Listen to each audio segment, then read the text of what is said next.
Oh, we're gonna talk to him now?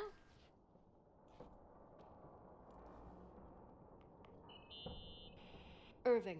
Finally.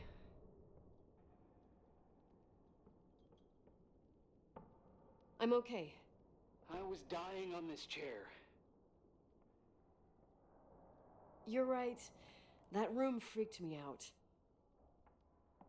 So, I looked around the entire hotel, and if there's still a chance of getting to the bottom of the story, then it's gotta be behind the locked door on the last floor, in the attic. That wing has been condemned for years. I know, I'll be careful. Okay. There are too many things that I took for granted. It's as if someone was putting pieces of my past in front of me to show them to me under another light. Who are you talking about, Nikki?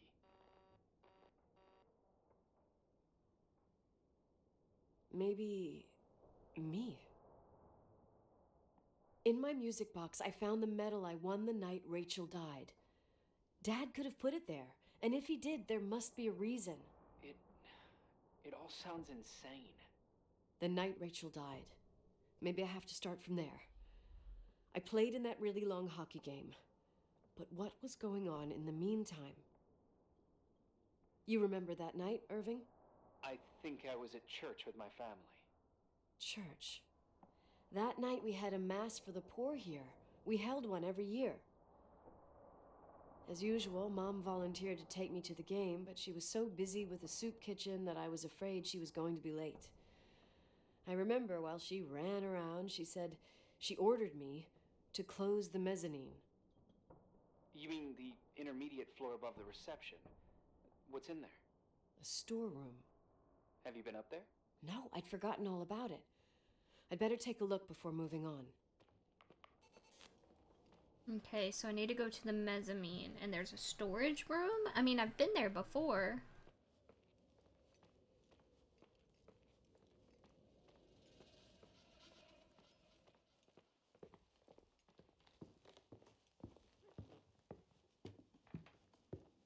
So are we talking about this little mezzanine? Oh.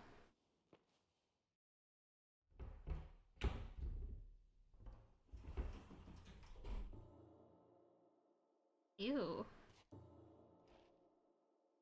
Okay. I don't like that.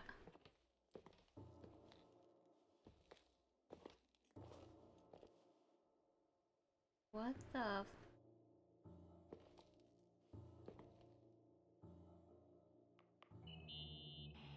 Irving?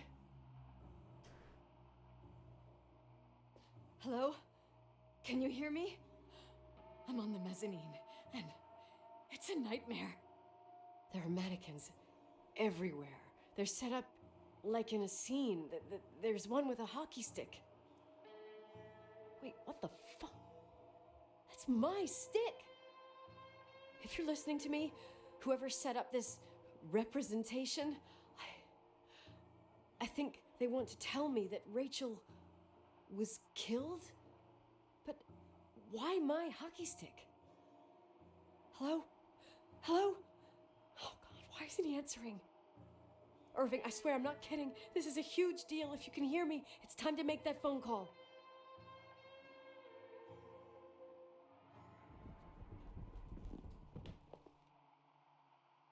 Oh my god. That sounded like somebody.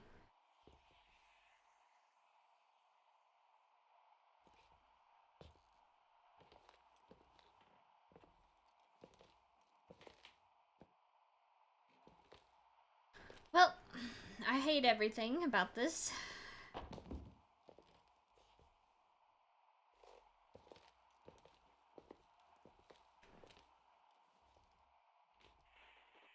Where are you, Nicole? It's about time. Why didn't you answer? How many doors have you opened, Nicole? How many are still missing? What doors are you talking about? Keep going. Hello? Hello, Irving. The hell does that mean?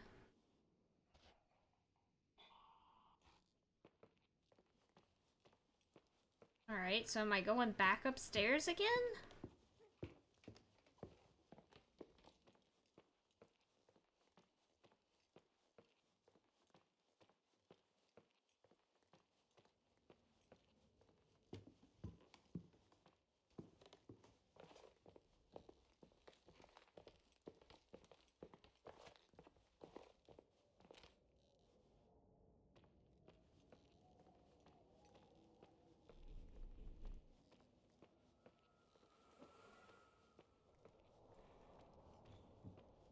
Oh, hell. Okay.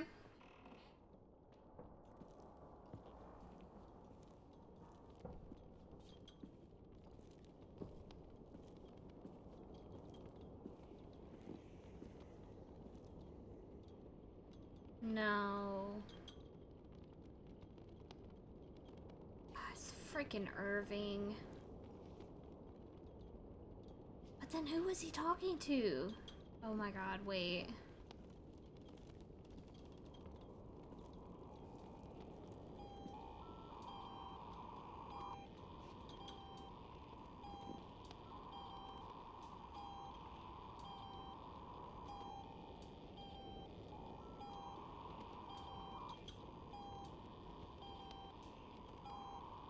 That's the freezer. That's the mannequin. That's the radio telephone transmitter.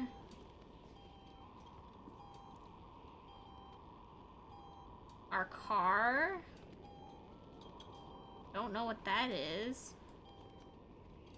Nicole's data. Small town girl. They've got our diplomas. Hockey. Dodge document. Nicole's favorite car.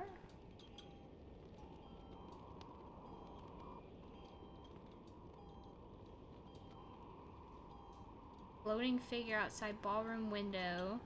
Strange lights. Helena Forest. Place unknown. Seen in dining room. We have longitude and latitudes. Montana weather. Storm expected around Christmas. Loads of snow. Was this shit planned? Transmissions. There's all kinds of pictures of our car. And of our car's engine?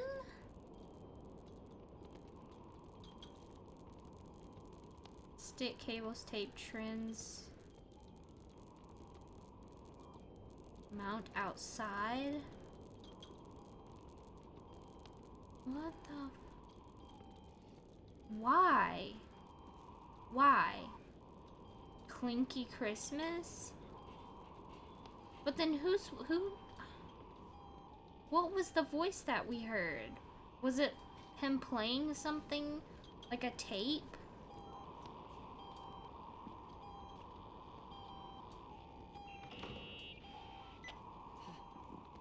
Hello? I imagine you found my room. What? What does all this mean? That's a question I've asked myself many times. What does all this mean, Irving? How far do you want to push yourself? How much can you take? What? Every memory. Painstakingly gathered, every reconstructed piece, every little element retrieved from the dark. A photo, a hairband, a lipstick. It means remembering, Rachel. That's what all this means. Remembering choose this what? path. I had to do it. What did you do, Irving? These walls ooze with memories. The memories get into the walls. Under the floorboards, they creep into the crawl spaces. You're not with FEMA. You, Jenkins, you never talked to him. Your boss, the phone call, all those weird events. You were behind all of them. Someone had to bring the last piece of the memory puzzle here. The most important one. You. Me? Your father wanted to keep you out of it. I convinced him that only you could resolve the equation, as he called it. I don't understand. How could you? Over the last few days, you got a little taste of what it means to dig around in the past, hunting for memories that scratch away behind every wall in the night. We did it for years, day after day after day. All lies. I have nothing against lies. I grew up around lies. But now it's time for the truth to come out. Finally. Who are you, really? I want to tell you a story. There was an invisible boy. Like everyone, he just wanted to run on the grass, ride a bike, swim in the lake in summer. But his father had other plans for his soul. In his dark world made of silence and prayer, there shone only one star. His wonderful sister. A heavenly creature that spent hours telling him fairy tales in secret. She who told him what a free and strong man he would become one day. Rachel? She was like that. Free and strong. At the time, I didn't understand her dyslexia. Or what retard meant. That's what they called her at school. But I could hear her cry at night. I wanted to protect her. But I couldn't. One day, that beautiful, luminous creature met someone. A human being that saw her for real. My dad. Yes. And I was the invisible witness of what happened. A love. Simply a love. Nothing more, nothing less. But that love was too much, and it would be punished. Who paid for this love, Nicole? Rachel. Rachel was your sister. Now I remember you. You were too caught up with your hatred for Rachel to notice the innocent little kid that sometimes tagged along.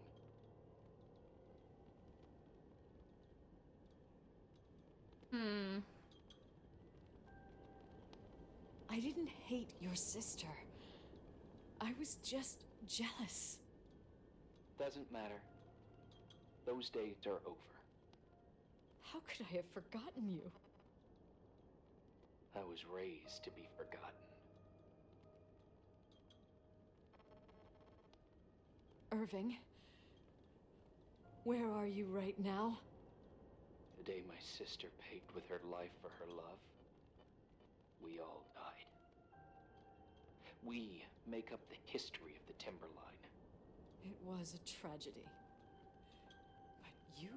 We all got frozen there, in that very moment. In that confined horizon of events.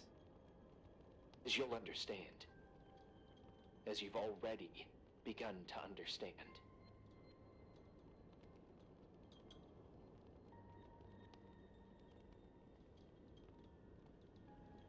For the first time in years, I depended on someone. And this is the result. You have to keep going to get to where I wasn't able to go. You will be the new witness. You owe it to us. And you owe it to her.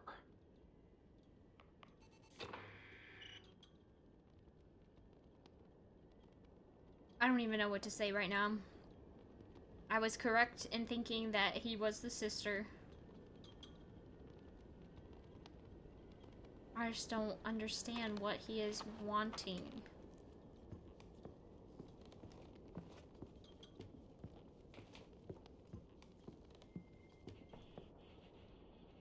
the hell?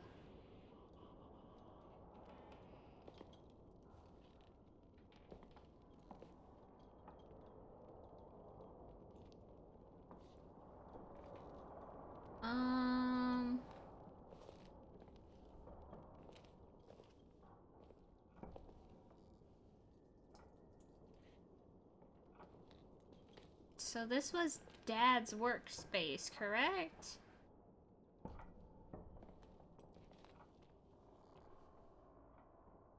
Ranking? Rachel, Leonard. Oh, okay, okay. This was for chess. Oh, there's our car keys. Can't grab those just yet, though.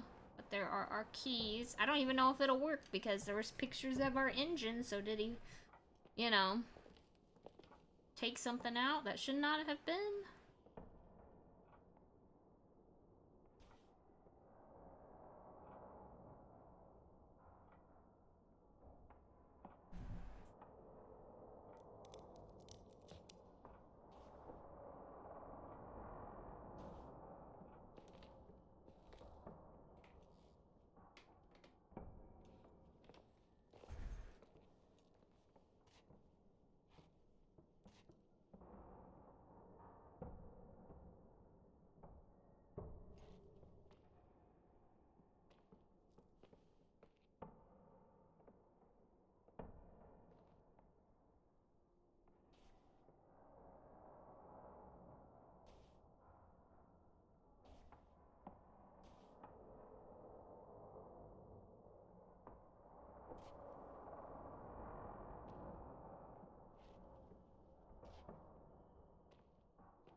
Alright, let's play this.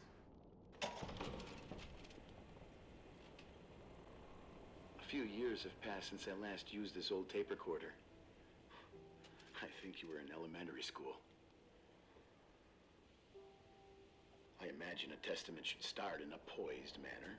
My dear Nicole, my favorite daughter, etc., etc. Poised, weighty, serious, irrevocable. I prefer asking you how you are. How are you, Nikki? You're probably tired. I can imagine. At this point of your journey, the marks and voices of this old hotel will have already whispered all their secrets. You've always been good at solving puzzles. In this, you surely resemble more your mother than me. Irving has always been convinced that you, only you, could surmount the fear and suffering that exuded from these hallways. We tried. We waited. We were terrified. We studied. We listened. We listened to her. But all the love in the world wasn't enough to decipher those muted vowels, those wide open eyes, those tears of light. In your time and space, in the here and now, I will no longer be with you. But it doesn't matter. Trust me, it doesn't. I have a new theory, Nikki. Love is and remains. It is in the wood you stand on, in the walls that keep up this hotel. Who are you In talking the air about? we breathe. And sometimes it hates. It hates those who didn't allow it, those who cast it aside with indifference, and those who can't recognize it. Stars still emanate their light, even after collapsing, right? There is a lot of light here. There is light in death. I want to free myself of all this darkness. I can no longer see the stars. I'm tired of surviving in this limbo. So, how are you, Nikki? I'm good. I will be good.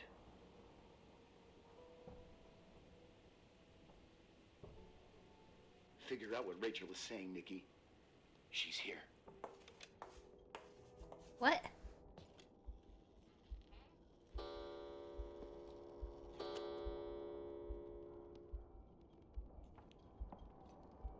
Are you trying to say that we murdered her?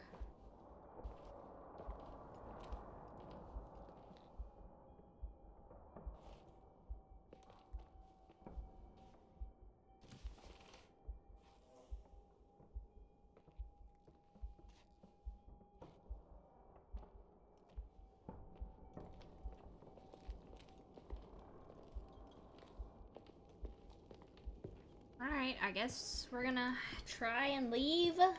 Although I don't think that this is gonna work, but we will certainly give it a try. Also, Irving has to be somewhere still. It's not like he's just straight up left. Although he had to get here somehow, right? He's gotta have a vehicle. Oh, somebody's mad. Hello. Leonard was a very special man. His soul was big enough to love both you and Rachel. I knew my father's soul better than anyone. You were just a jealous kid.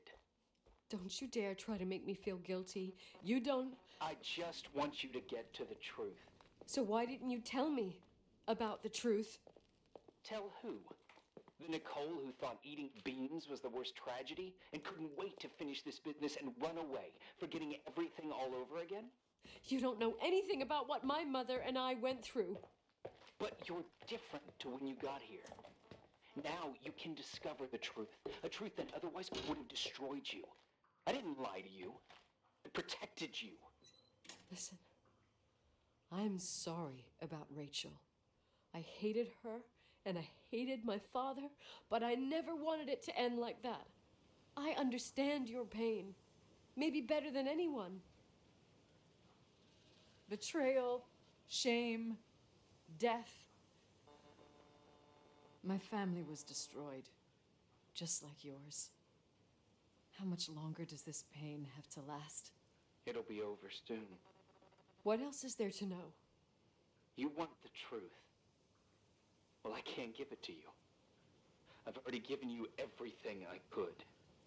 Now you have to tie the pieces together. What does that mean? Your father always said we are the sum of the people we take with us, and you abandoned these people. Here, in this place. Enough riddles, Irving. I'm tired. Me, too. You're the only one who can give a finale to this story. It's time you open the last door.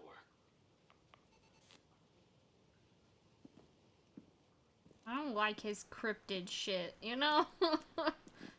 I don't like it. Oh, it's this car.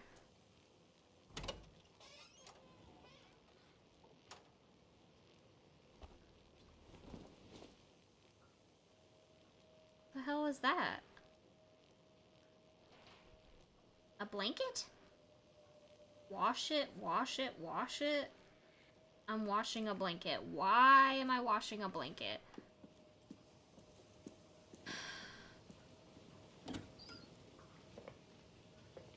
Okay.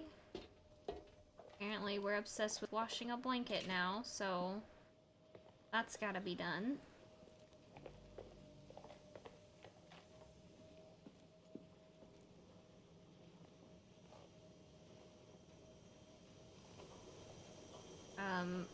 Are we gonna wash it or no?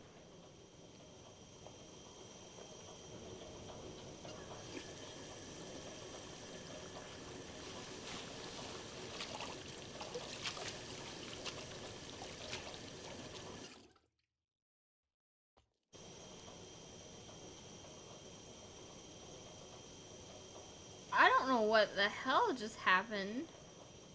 It was just like a black screen.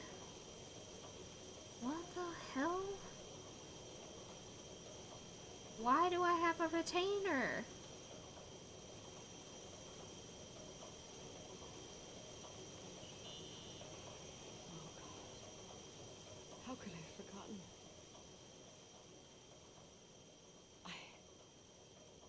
I saw everything. I was there. All the pieces were in front of my eyes. A kid's eyes. It was the same night as the hockey game in Missoula. Reverend Foster was so busy with the preparations of the meals for the giving to the poor at the Timberline Church. And my mother, Claire, said that we would get back from the game in time for the distribution. She convinced my father to help the Reverend, and he'd come with his whole family. You and Rachel. Yeah. I remember it like it was yesterday. I couldn't find my stick. I panicked and I went down to the garage. Claire was there, red in the face. Her look. Her look? It was just a fleeting feeling. That's why I erased it from my memory. I had to erase it, understand? What was in her look? It just wasn't her. It was like a frightful creature. A disturbed, dangerous animal. I've never seen her like that before or after. Not even on her deathbed. And then she put her hands on her hips, exhausted. She smiled. And there she was again, my mom. I thought it must have just been the impression of a moment. I had the finals against Cold Springs High awaiting me. I climbed in the car, throwing my bag into the back seat. My hockey stick was there. Claire said she'd cleaned it. She'd cleaned it. Go on. No, I don't. Go on! We got there on time and I played. Best game of my life. And the last. Claire was on the bleachers encouraging me and cheering. And then I lost sight of her. For 2 whole periods, I think. And later, when I asked, she said she'd moved because Marty O'Donegal's father was getting on her nerves.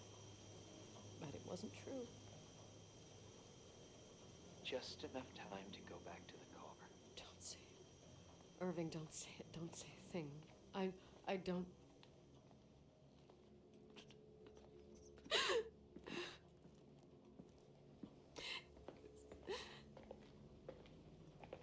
I traveled all the way with Rachel's body and the baby she carried inside of her in the trunk, rolled in the blanket. God, oh my God. She killed Rachel.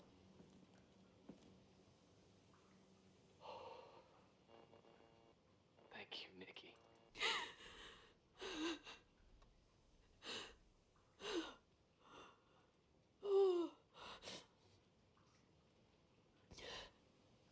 You've had your revenge. I hope all this gives you the peace you were looking for. I wanted you to help me uncover the truth. You're saying you didn't know that Claire... I was only a kid. Plus, she never wanted me to get to the bottom of it. Rachel is here? You know, I think she's still protecting me. But I'm grown up now. Now, we can all be reunited at last. What? Wait, where are you going?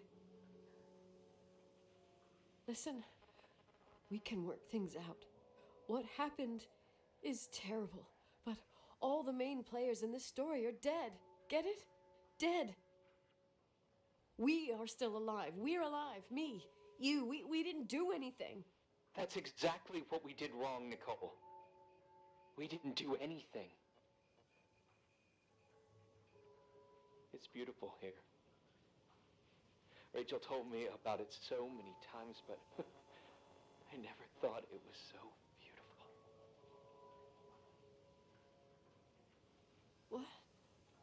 Irving, where are you? It's white as far as the eye can see, beyond the mountains. You left the hotel? But it's too cold. You'll die out there. Irving, please. I've lived in the dark for years. You freed me. And now I can finally rest in the light. I can go back to her. Don't go. You can't. Don't leave me, too. We have our drink. It's not a goodbye, my tough, pragmatic, stubborn Nikki.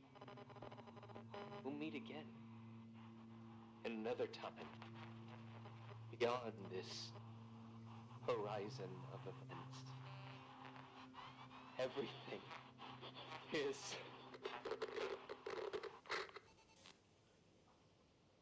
Irving? Irving?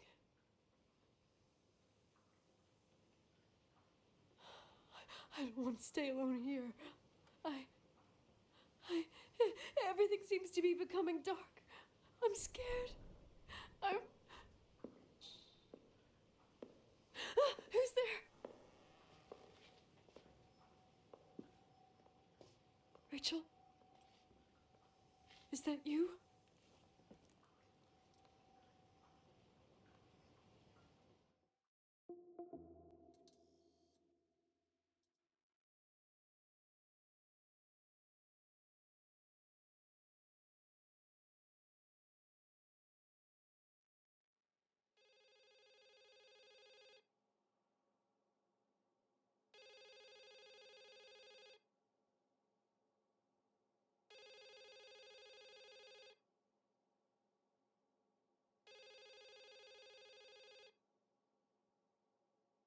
Oh, no, no, no. Yes? Nicole, it's me, Jenkins, the attorney. Finally, I can get through. You don't know how many times I've tried. I can't hear you. The connection's bad. How are you? I was really worried about the storm. I'm good. Great. No, she's not. You're sure you... Listen, I don't want to sell the hotel anymore. What? Damned interference. I didn't catch you. What'd you say? I don't want to sell the hotel anymore. You've been really nice. Your job is done. Thanks. Oh, well, I see. Well, you're the owner, and you got every right to decide. But maybe we should talk about it in person. I want to understand. This kind of decision... I'm back home, and I have to stay here. Forever. Wait a sec, let's talk. There's also my fee.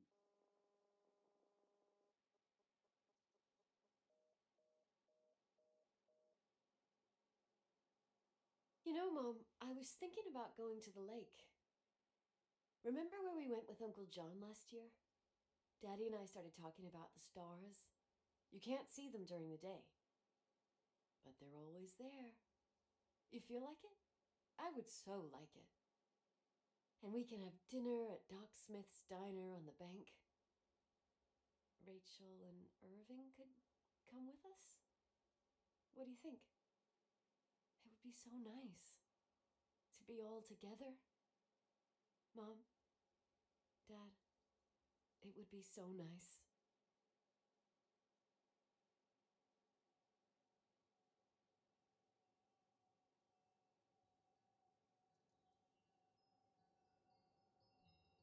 So do I have a choice here?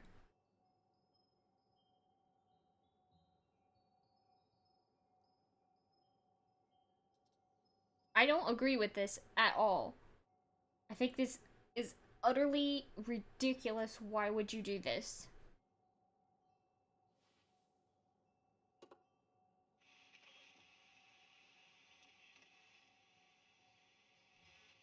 Oh, good God.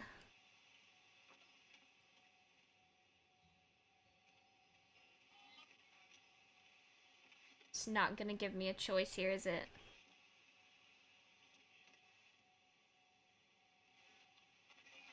I'll stay here with you, Daddy.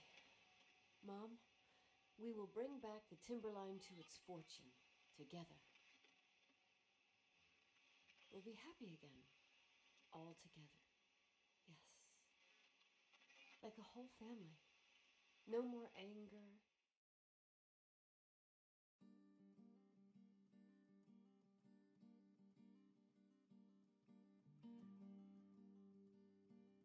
Oh my god. Oh my. Okay. There's just a lot to unpack with this game. So let's start with the ending. Apparently there are 2 different endings that could have occurred. I guess I got the good ending in quotation marks. I actually don't think I did that correctly, that whole last scene. So you're supposed to turn on the car, and then it starts filling up with smoke, and then you have to decide whether you're going to turn off the car or not. I guess I just waited too long, and it just kind of rolled into, oh, she's not gonna do herself in. So I guess that technically counted as the good ending. Like I said, though, the bad ending is you turn the car on, starts filling up with gas, and then you start hallucinating, and yeah, RIP'd. So there's 2 different endings for that. I feel like story-wise, I don't think that her finding out the truth of all of these blocked memories and trauma, that it was justified enough to have her kill herself. I just don't... I don't know, like, I try and put myself in somebody else's shoes and in their situation, and I do not feel like I would be like, okay, well, I found out my mother is a murderer. I think I should just do myself in. Like, I don't think that I don't know. I mean, everyone is different, but I don't feel like that's justified enough for the storyline anyways. Okay. Now let's unpack a little bit about Irving. I actually like Irving. I knew something was off though. I mean, the whole freaking time, and the fact that he was calling her Nikki, and I don't know. He was suspicious, but at the same time, you're like, oh, well, this is a nice guy who's, you know, they make it seem like he's talked to the lawyer, like he's legitimate, so on and so forth. I feel bad for him in a lot of ways because he's just a broken person. He's a broken man who has lost the only person he really cared for in life, and that was his sister. But at the same time, you made her your life's obsession, and it is not healthy at all. And then the fact of the matter is, Irving then spends his adult life with Leonard trying to piece the story together of what happened to the sister, but also they both believe that her spirit is still in the hotel. And then that leads me to the thing of the room, Rachel's room that we found in the basement. What the hell was all that about? Like, who built that? If you remember, Nicole says something about the fact that Leonard could not have built that because he would have no way of knowing what her childhood bedroom looked like. So then that leads me to think that it was Irving who built it. And that's just sick and twisted. It's almost like they built it to,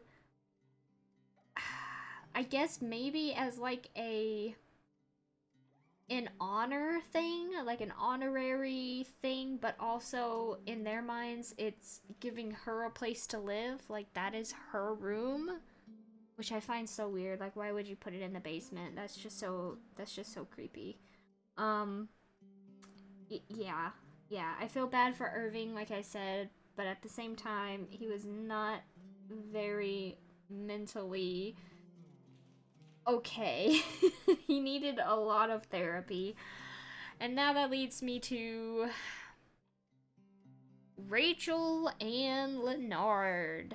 Oh boy. I don't like the fact that this game, and it's not just this game, I've been seeing it a lot in movies and books, the romanticizing of illegal relationships. Like, I get that she's 16. It could be a lot worse. It could have been 13. It could have been 9, okay? But the fact of the matter is, obviously, these families were very close. So, in my mind, it's not morally okay for you to watch someone grow up from a young age, and I don't care if she was 18 years old and then you decided to have a relationship with her. It would have been legal then, but the fact of the matter is, you still groomed that child. You still watched her grow up. So at what point in your mind did it become sexualized? Did it become more than just, you know what I mean? So I have a problem with that, and I don't know what it is.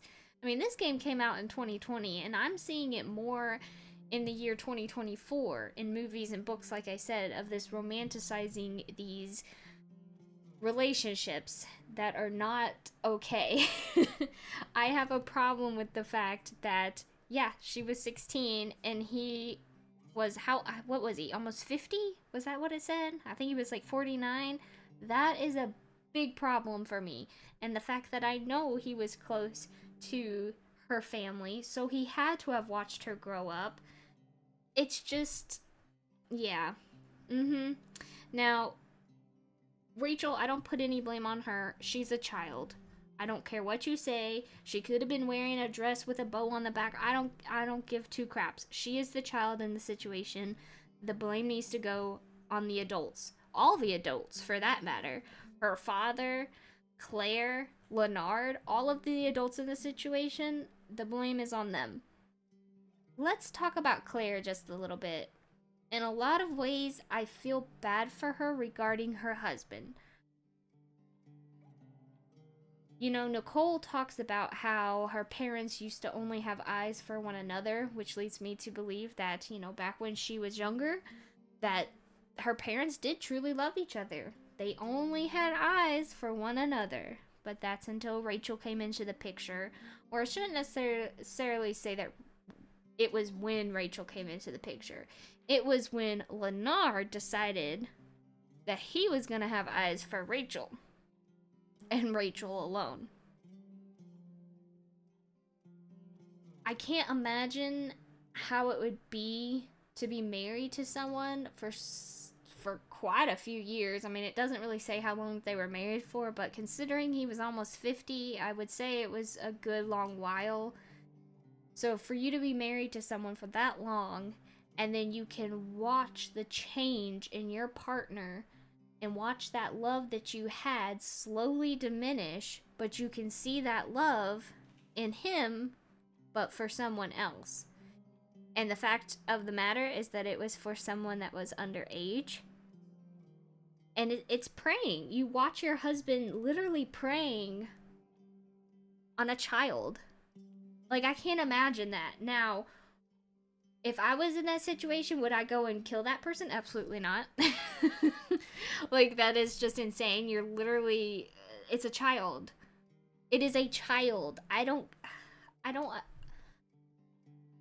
that's why I say it's never the child's fault in the situation. I don't care what anyone says. It is the adults in the situation. I hate when people say, oh, well, they made advances towards him, or whatever the case. Like I said, I don't care if she, you know what I mean? I don't care what she was wearing, what she said. It is the adults who make these decisions. She was underage. How long was it going on for? I mean, obviously she was doing it long enough to have pictures of her drawn nude, and you know what I mean? So it angers me a lot because it makes me think of some documentaries that I've seen, and the fact that I know that these things happen, but like I said again, like, these are situations that I feel like are being romanticized more, and I don't understand why. It is not okay. It's not okay to be romanticized about. There is nothing romantic about a 49-year-old and a 16-year-old. And she's pregnant. There's nothing to be romanticized about at all. So no, I don't, you cannot sit there and tell me that there was love between them. No.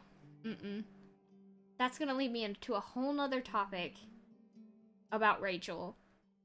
And that's the fact that, you know, it's mentioned that she had some learning disabilities, you know, being dyslexic, it mentioned, but also I think that there could be other things. Now, granted, this is, you know, quite a bit back in time, so people are a little bit more closed-minded to, you know, learning disabilities and how to approach those.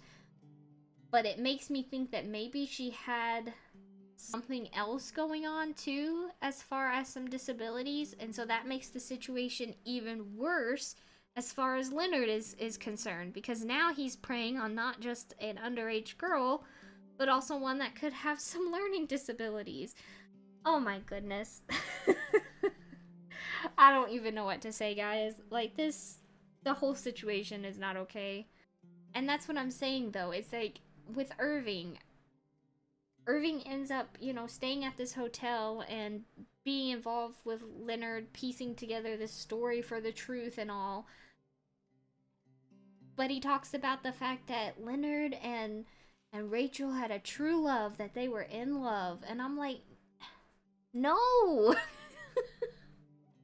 And it's almost like he's been brainwashed or groomed himself into thinking that that was okay. And I'm not justifying anything that Claire did or anything like that, but it's just like, the moral of it all is like, that situation should never be okay. I don't care who you are. I mean, I get that he was trying to find some piece of being closer to his sister. I get that. But that was not the right way of going about it.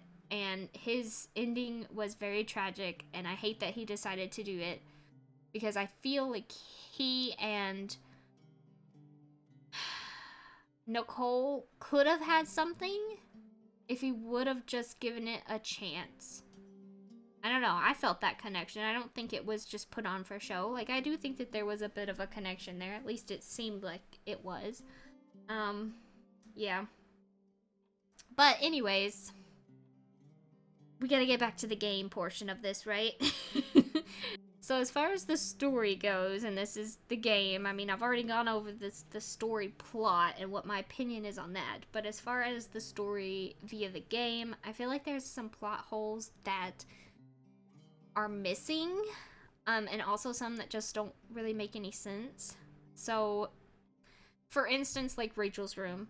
I already gave my opinion about that, but we really don't get a solidified answer on who built it, what was its purpose. It was a little odd with the door being the way that it was, because it kind of looks like someone's meant to be kept in there. I don't know. So that was just my opinion that I gave on that situation, but we, like I said, we really don't get any answers on that one.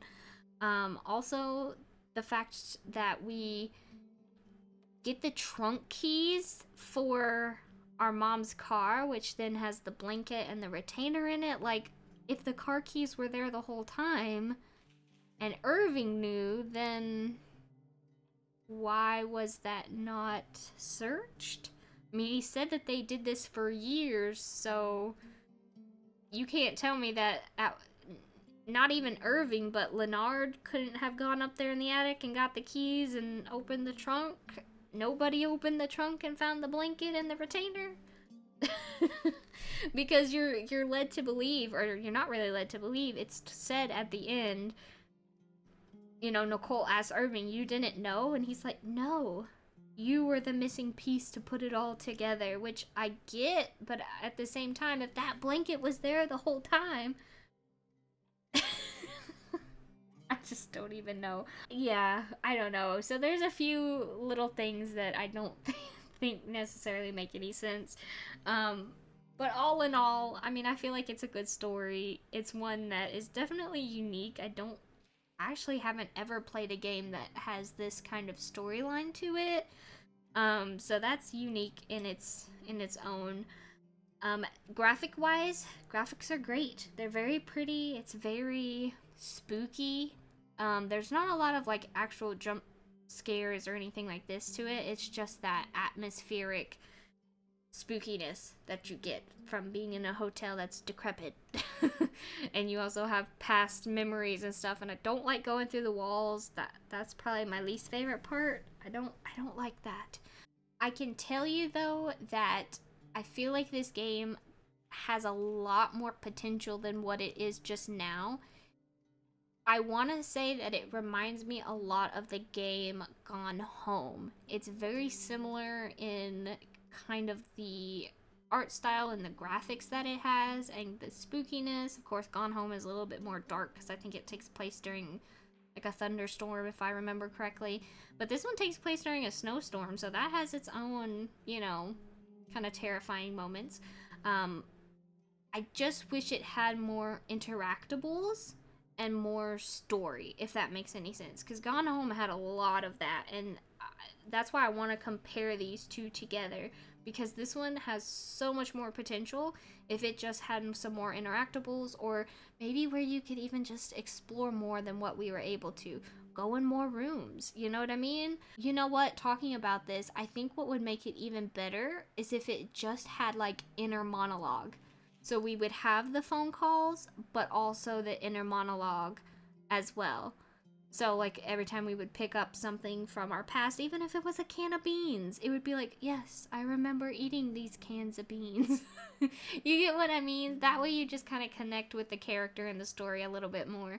Yeah, but that's it. That's all I got. Alright, well, I hope that you guys have enjoyed this journey. It was wild and crazy, but we made it to the end with a pretty good ending, so, yep. Alright, well, I hope that you guys have enjoyed. If you did, be sure to leave a like, comment, and subscribe. And of course, I will see you guys all again next time. Goodbye.